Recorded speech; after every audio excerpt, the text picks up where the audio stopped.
So if you're a pastor and been accused of grooming a 14-year-old, and you have 2 counts of knowingly damaging property charges, along with multiple charges of possession to include medicinal herbs, and contributing to a minor, domestic battery charges, assault charges, and trespassing charges, please raise your hand.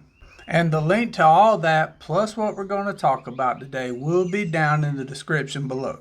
Because it looks like the alleged wolf of worship is out, at least according to this most recent email. So was he a predator or was he a preacher? And is he actually being removed from his position, or is he being removed in the same way Vince McMahon was? Well, that's exactly what we're going to talk about today. Welcome to The Point, so let's get to it. Copyright disclaimer under Section 107 of the Copyright Act 1976. Allowance is made for fair use for purposes such as criticism, comment, news reporting, scholarship, and research. Fair use is a use permitted by copyright statute that might otherwise be infringing. Nonprofit, educational, or personal use tips the balance in favor of fair use.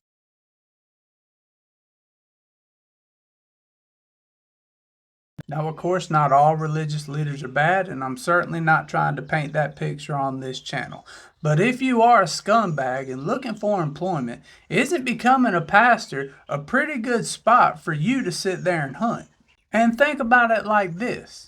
Essentially, all you would have to say is something along the lines of all sin is equal and we all fall short.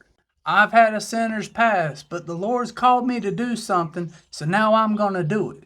So all is forgiven. And basically, once you're in, you're in. But is that the case with John Paul Miller? Now, of course, one side's going to say he hasn't been charged with anything. We haven't seen any of this behavior in the past, so he's good with us, and all these rumors are 100% nonsense. But if there was absolutely nothing to back these suspicions up, then why would he be removed from his position at a church where he owns the building and the property? Now, of course, there are pastors out there who have lost somebody that's very important to them. In some situations, it's a child. In other situations, it's a parent and also a spouse. And of course, they tend to take some time off so they can mourn properly and make preparations for a funeral. But I've never personally heard of that type of scenario happening with any of those pastors, and an email being issued that that individual is now formally removed from their position.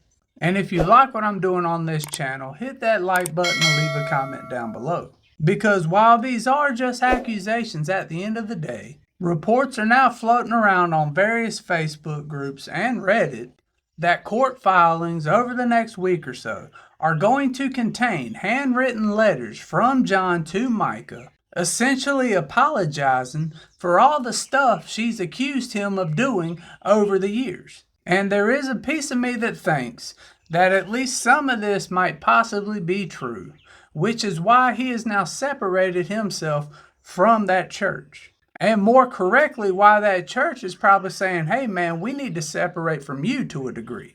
But the big question now is, how separated will John actually be from his congregation? Now, I'm not going to go into all the accusations surrounding Vince McMahon and his time as president of the WWE. And if you're curious about what he's accused of doing, you can go to plenty of other channels. There's plenty of other videos. But what is important is very early on when he announced he was stepping down from his position, what was actually going on is his daughter Stephanie was essentially doing what Vince McMahon told her to do.